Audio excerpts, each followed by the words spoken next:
Amen, Father. Mga hindi po namin inaasahan na nangyayari sa buhay namin, Panginoon. Yes, Lord. Pero Lord, andyan kayo, Panginoon. Ang inyong presensya sa buhay namin, Panginoon. Kaya Lord, nagtatapat kami sa inyo, Panginoon. Nagpupuri kami, Lord. Nagpapasalamat, Panginoon. At wala pong imposible sa inyo, Panginoon. Kaya po ninyo kaming baguhin, Panginoon. Kaya po ninyo kaming palakasin, Panginoon. At kaya po ninyo kaming pagalingin sa lahat ng mga nararamdaman naming sakit, Panginoon. Sakit man sa damdamin, Panginoon. Sakit man sa physical naming katawan, Panginoon. At sa emotional, Panginoon. Kaya Lord, maraming salamat po, Panginoon, na kami po, Lord, ay lagi po ninyong ginagabayan, Panginoon, ang buhay namin, Lord. Kaya, Lord, hindi po namin kayang mawala kayo sa buhay namin, Panginoon. Dahil, Lord, kayo po, Panginoon, ang aming pag-asa, Panginoon. Kaya po kami nabubuhay, Lord, ng may kapayapaan, Panginoon. Kaya, Lord, hindi po ninyo kami iiwan, Panginoon. Hindi po ninyo kami pababayaan, Panginoon. Maraming salamat po, Panginoon, sa kabila ng mga pagkukulang namin, Lord. Sa kabila ng mga nagagawa namin kasalanan, Panginoon, Lord. Nalam po namin, Lord, na marami po kaming pagkukulang. Hindi po kami tapat sa inyo, Panginoon. Pero, Lord, kayo tapat sa amin, Panginoon. Kahit kami maraming mga ginagawang hindi po kaaya-aya sa inyong harapan, Panginoon. Pero, Lord, pinararamdam pa rin po ninyo sa amin, Panginoon, na mahal mo kami, Lord. Kaya kami po, Panginoon, ay nagkakaroon ng pag-asa sa buhay namin. Sa tuwing kami nalulungkot, Panginoon. Andyan kayo, Lord. Yung comfort niyo, Panginoon. Ramdam po namin, Panginoon. Kaya nagpapasalamat po kami, Lord. Alam ko po, Panginoon, lahat kami mahal niyo, Panginoon. Kami lamang po, Lord, ang nakakalimot sa inyo, pero andyan kayo yakap, tanda po ninyo kaming yakapin, Panginoon. Kaya nagpapasalamat po kami sa inyong presensya, sa inyong binibigay na oras sa amin, Panginoon. Lahat-lahat ng panahon niyo, Panginoon, na inuukol niyo po sa amin, Panginoon. Kaya, Lord, yung mga binibigay naming oras, Panginoon, na hindi po sapat, Panginoon, para sa inyo. Pero sa tulong niyo, sa biyaya niyo, sa awa niyo, Panginoon, Lord, na ibibigay namin, Panginoon, ang aming pagmamahal sa inyo dahil niyo po, Panginoon, ay nanggaling sa inyo, Panginoon. Kaya nagpapasalamat po kami sa inyong kabutihan, Panginoon. At salamat po sa banal na Espiritu na siya laging nagbibigay sa amin, Panginoon. Kung ano po yung mga dapat namin gawin, kung ano yung mga kamalian namin, Lord, na tinatama niya, Panginoon. Kaya nagpapasalamat po kami ang bawat isa sa amin na, Lord, na nandirito, Panginoon.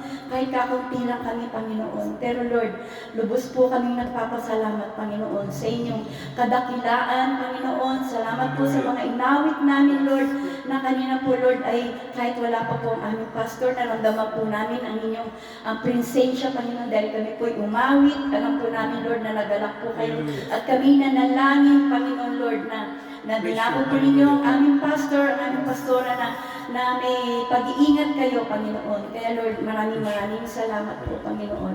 At nasa kalagitnaan po namin kayo sa oras na ito, Panginoon.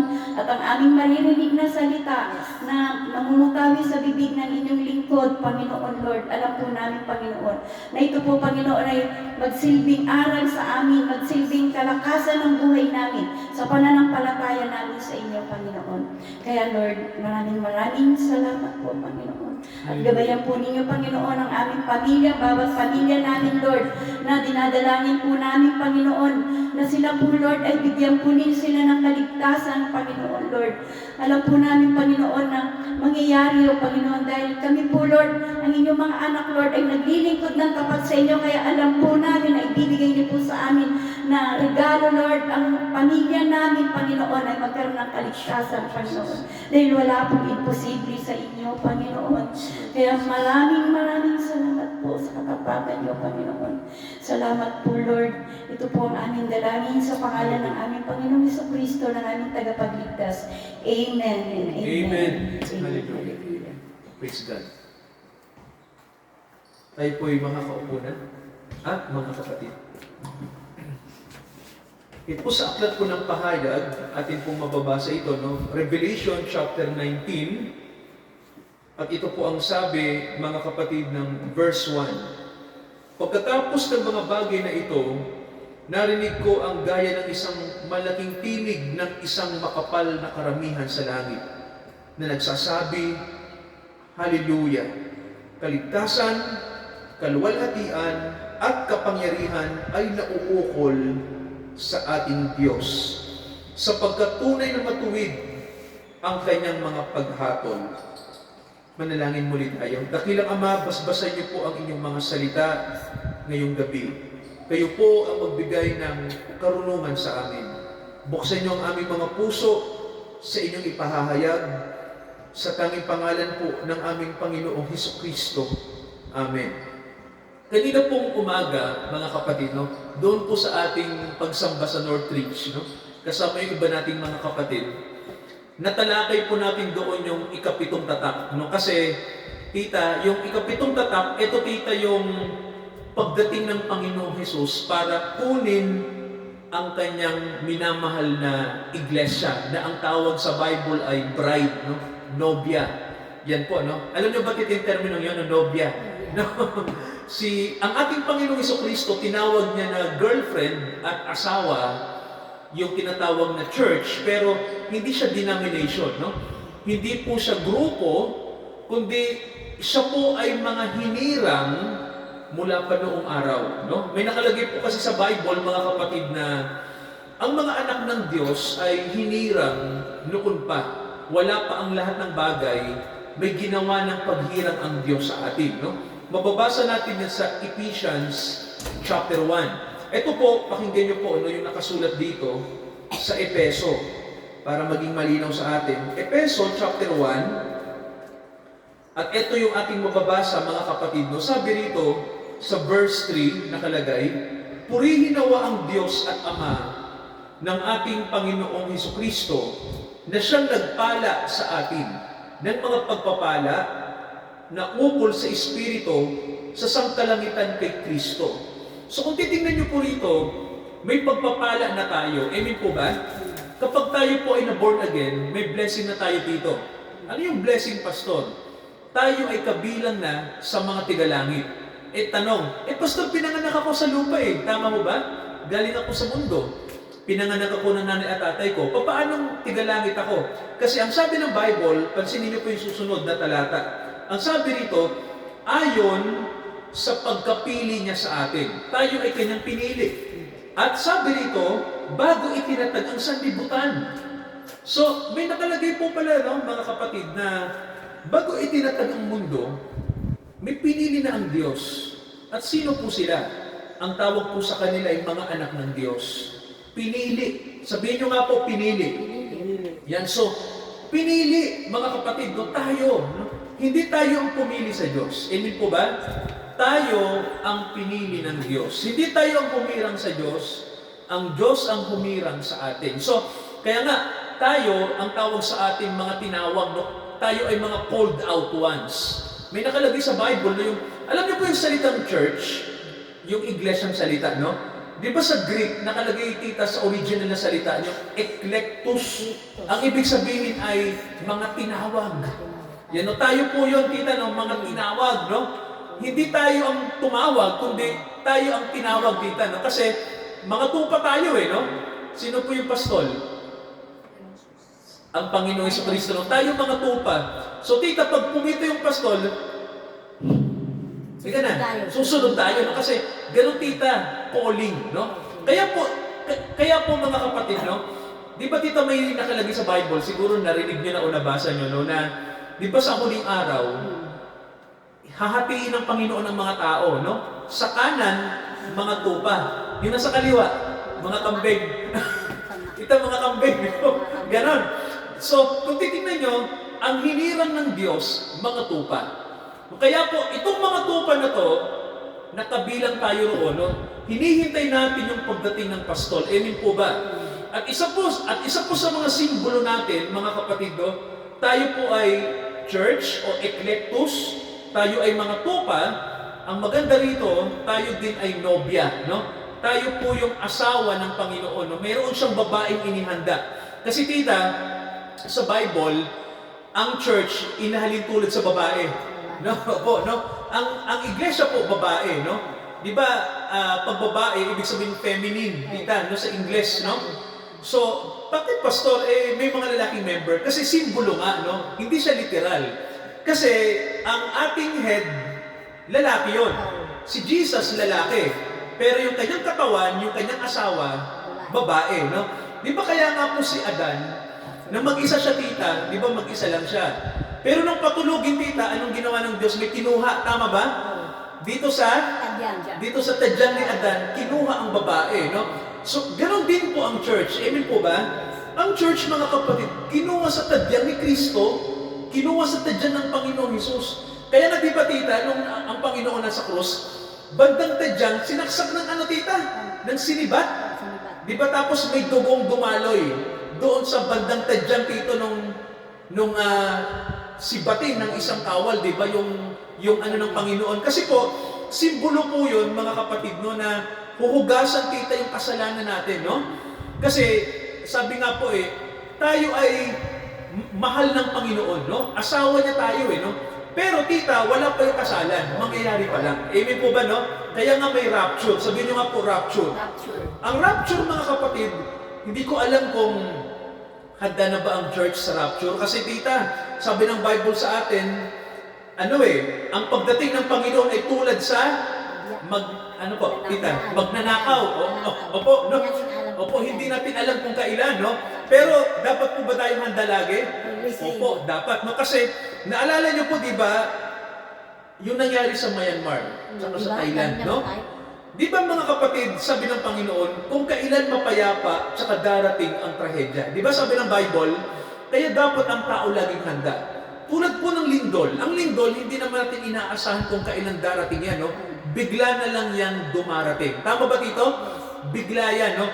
Hindi yan nag-aabiso. Tama ba? Hindi yan nagsasabi, tita, na, next week, tita Sol, lilindol sa Cubao, huwag kang pupunta. Walang ganun, ano? Kasi biglaan nyo, no? Ang Panginoon ganun din po, no? Kaya nagugulat ang mga tao kapag may mga dumating na dilubyo kasi hindi handa. Lalo na, tita, sa pagdating ng Panginoon. Marami po ang hindi handa.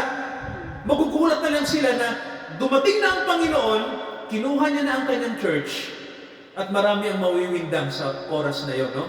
Kasi, tita, ang delikado po, maiwan.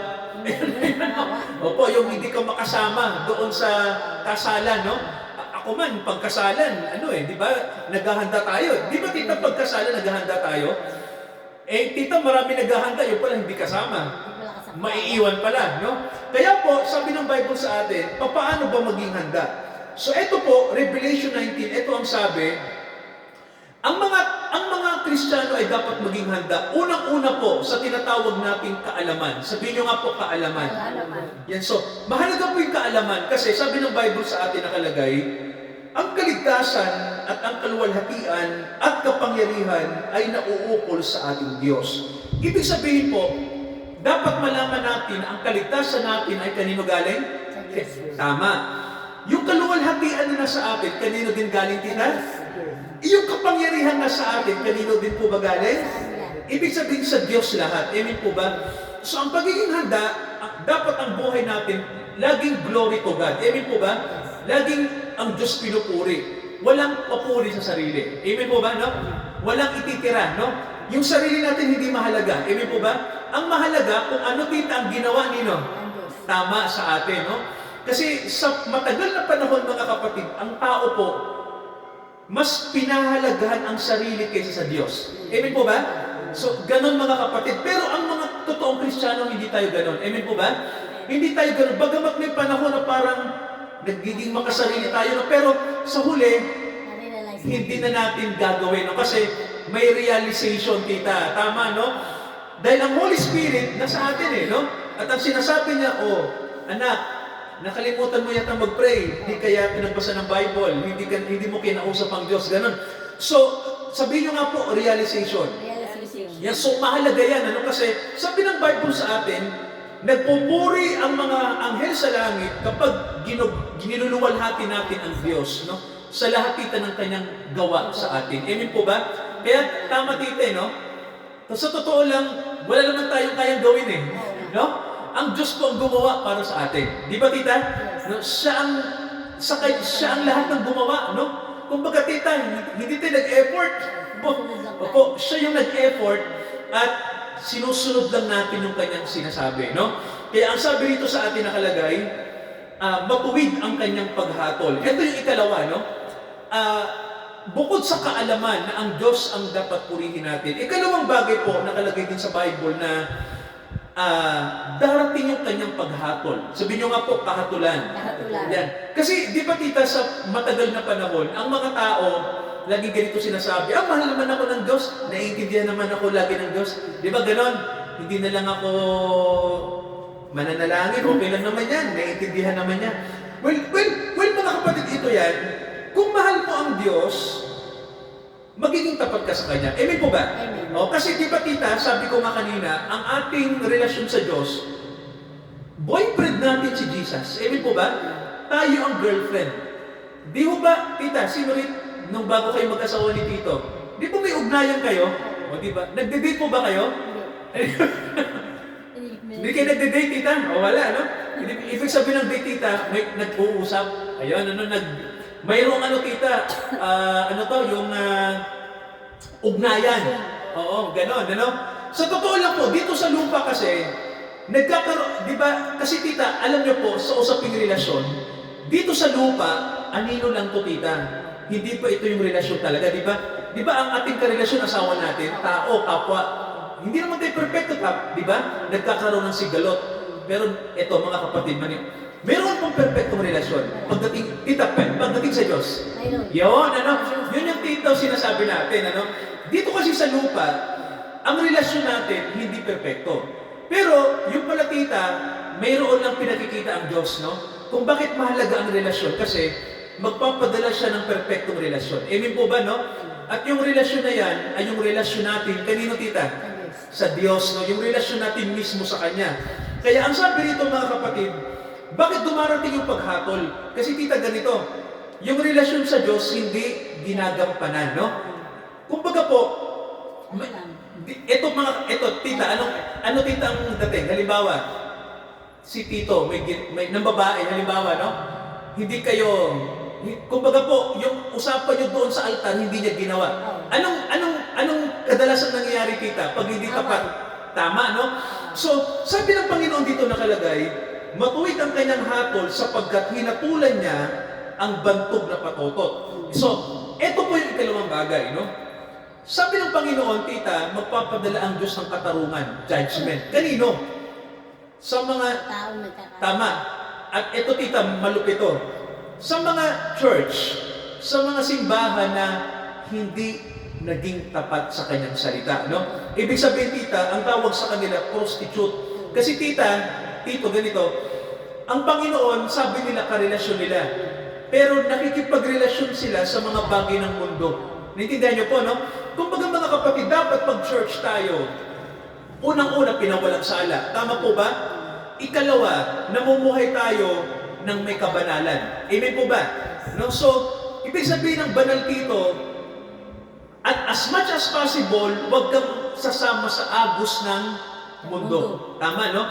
Ang susundin lang natin yung sinasabi ng salita ng Diyos. Ganun po, no? Ang tawag doon, tita, banal.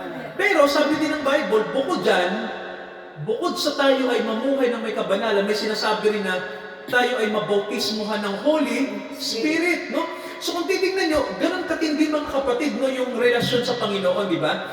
Pero pag yan ay hindi ginawa ng mga nasa church, no?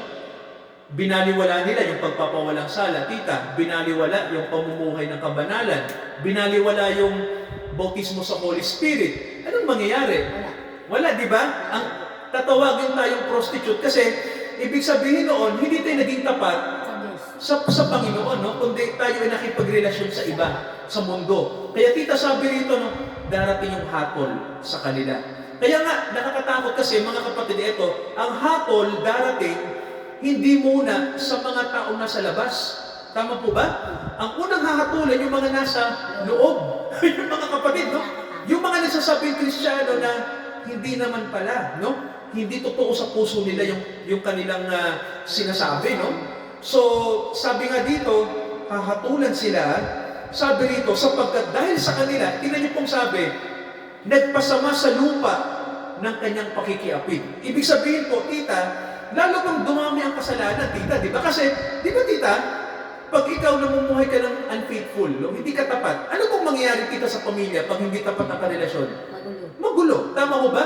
Anong mangyayari sa mundo kapag ang tao ay hindi naging tapat sa Diyos? Magulo. Ano, tito, mangyayari? Tama, no? Lalaganap ang kasamaan. Kasi, tita, hindi tapat sa Diyos eh. Parang ganito, sinasabi nila, tapat kami sa Diyos, pero pwede ba yung tapat din sa diablo? Tita, dalawa. Pwede. Di ba, no? So, ganon sa panahon natin, ano? Tapat ako sa Diyos, pero tapat din ako kay Satanas. Tita mo yun. Di ba? Ang tawag doon, prostitute, no? Tita, anong gusto ng Diyos? Isa lang ang karelasyon, di ba? Hindi sa diablo. Sa akin dapat, no? Pero, tita, ang nangyayari sa panahon natin, ang sabi ng Bible, patotot, no? Dalawang karelasyon. Hindi lang dalawa, tita. Ilan bang karelasyon ng patotot? Marami. Marami. Grabe, no? Ganon katindi, no? Marami. Mundo, si Satanas, kung sino-sino na, no? Kumbaga, tita, ang Diyos, isa lang sa ano? Dapat. Isa lang sa kanyang sinisinta, pero marami pa siyang ibang sinisinta. Ang tawag doon, mga kapatid, unfaithful. Hindi tapat, no? Kaya sabi nito, tita, darating ang judgment. Hahatulan dito ng Diyos ang mga nasa simbahan, no? Kasi hindi sila tapat, no?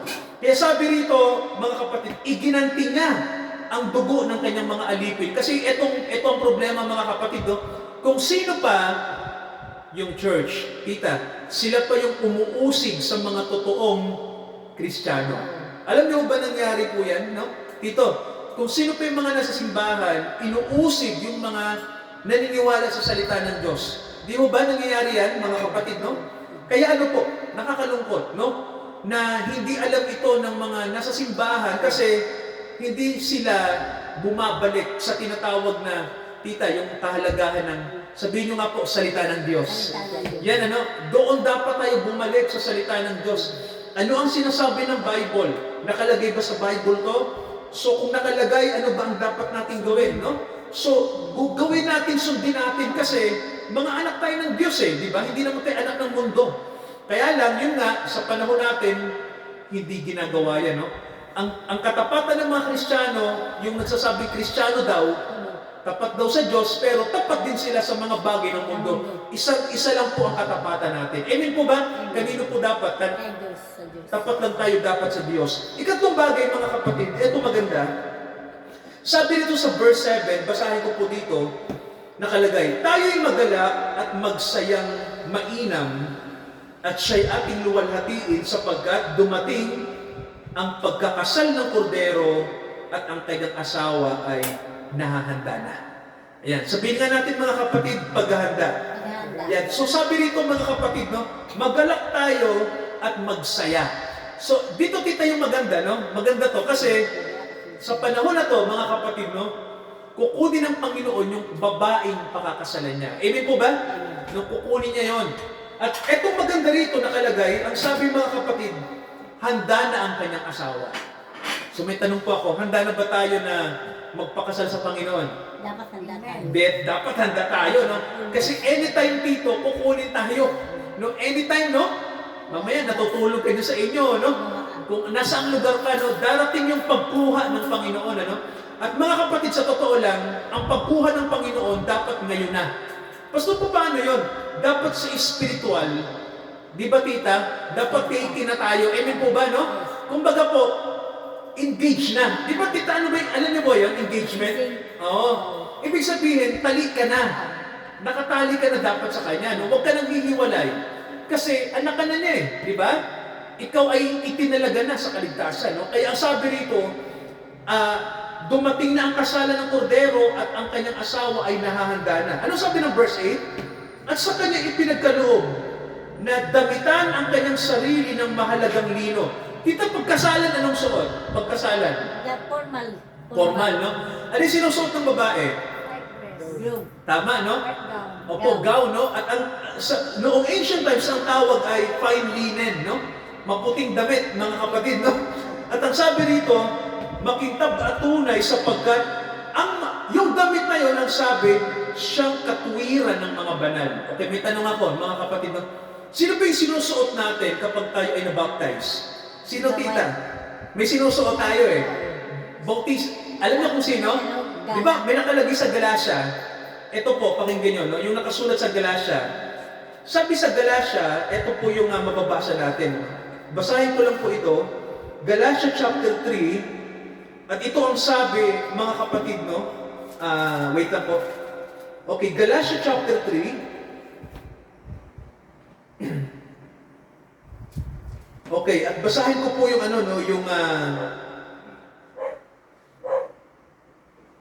okay, verse 25, sabi dito,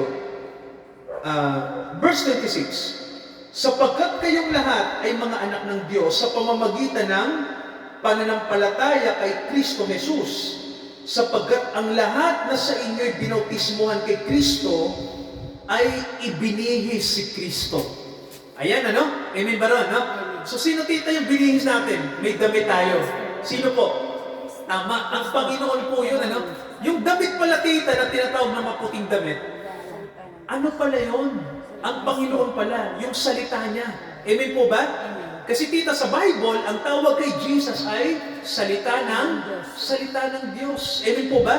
Kumbaga po, si Jesus ito, no? Si Jesus ito, siya to. Itong Bible na hawak natin, no? Siya ito. No? Tita, si Jesus ba siya ang Bible magkahiwalay o iisa sila? Kasama. Tama, mga kapatid. No? Kumbaga po, ang Panginoong Jesucristo to, siya to. No? Siya ang Biblia. No? Kaya tito, sa kasalan, di ba tita, ang ating suot, salita niya. No? Yun po, yun ang ating suot natin sa kasalan. Kasi tita, ibig sabihin noon, pag nakita ng Panginoon na ikaw at ako pala ay, di ba nakita niya, iisa na lang kasi isinuot natin yung sarili niya. No? Kaya mga kapatid, mapalad ba tayo kapag tayo ay naging mga anak ng Diyos? Mapalad. Yes, no? Mapalad tayo. Kasi mga kapatid, sabi nga ng Bible sa atin, mapalad tayo dahil ang sabi, pag dumating na yung kasalan, magsasaya ang mga anghel sa langit. Amen po ba? Amen. Mga kapatid, no? So, sabi ng Bible sa atin, ito yung tatlong bagay, no? Sabi rito, kaalaman. Tayo ay may alam sa ginawa niya sa atin, no? Ibig sabihin po, ang buhay natin dapat luwalhatiin ng Diyos. Ikalawa, katapatan. Amen po ba? Kasi kapag hindi tayo naging tapat sa Diyos, tita, makakasama tayo sa hahatulan. No? Pangatlong bagay, pag tapat tayo sa Diyos, ano ang tawag sa atin? Bride. Amen po ba, no? Babaeng ikakasal sa Panginoon. So, tito, tanong ko lang, handa na ba tayo? No? Sa pakikiisa natin sa Panginoon, no? Ngayon na po ang tamang panahon, no? Purihin ang Diyos. Mag-pray tayo, mga kapatid. Purihin natin ang Panginoon. Hallelujah. Dakilang Ama, salamat po sa inyong salita na nakita namin ang kahalagahan ng pagiging tapat, ng pagiging may alam, na mamuhay kami na niluluwalhati kayo. At napakaganda po na kami ay kabahagi ng inyong nobya, Panginoon. Panginoong Hesukristo, ang inyong asawa. Dakilang Diyos, aming Panginoong Hesus, salamat po sa biyaya ng inyong salita ngayong gabi. Nanawa po, lagi kaming handa dahil kami po ay nasa mga huling araw na. At hindi kami nalulungkot kahit ang mundong ito ay papunta sa dilubyo. Kasi Panginoon, babaguhin niyo ang lahat ng bagay. Babaguhin niyo ang mundo. Babaguhin niyo kami. Babaguhin niyo ang lahat. Kaya sinabi niyo sa Bible, narito, ginagawa ko ng bago ang lahat ng bagay. Kaya ang manawa, makasama kami sa pagbabago. Ngayon po, binago niyo na kami at lagi niyo pa kaming baguhin araw-araw. Hanggang sa kami ay maging katulad niyo, Panginoong Hesus. Pagpalain niyo po ang gabing ito, samahan niyo kami sa pangalan ni Jesus. Lahat po tayo magsabi ng Amen. Amen. Amen. Mga kapatid, sa pagkakaloob natin sa Panginoon, tayo po umawit ng awit po ng pagsamba. Seek ye first the kingdom of God. Seek ye first thy kingdom of God and His righteousness, and all the Peace shall be ours.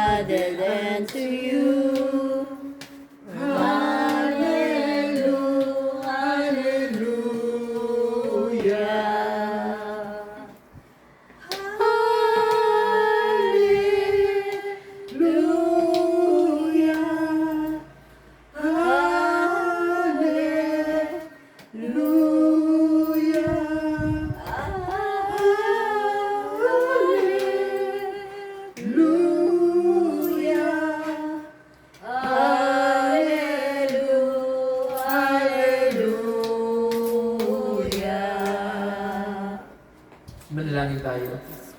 Dakilang Ama, pagpalain niyo po ang mga kapatid na nagtatapat sa inyo na ang mga biyayang kanilang binabalik na galing sa inyo ay pag-ibayuhin niyo pa po ang mga biyaya na darating sa kanila. Sapagkat sa aming katapatan, Ama, isusuklian niyo pa ng mas iba yung katapatan. Tunay, Ama, tapat kayo sa lahat ng bagay. Sa kabila din po ng mga kahirapan sa mundo, nandyan kayo tapat at hindi kami pinababayaan. Kaya, Ama, binabalik namin ang lahat sa inyo sa pangalan ni Jesus. Lahat po tayo magsabi ng Amen. Amen. Amen. Manalangin muli tayo sa Diyos na tapat sa atin. Samahan niyo ang mga kapatid, Ama. Kaming lahat na nandito, patuloy niyo kaming gamitin kasangkapanin na maging daluyan ng inyong biyaya. Ngayon hanggang sa muling pagdating ng ating Panginoong Jesucristo. Amen, amen, at amen. Amen.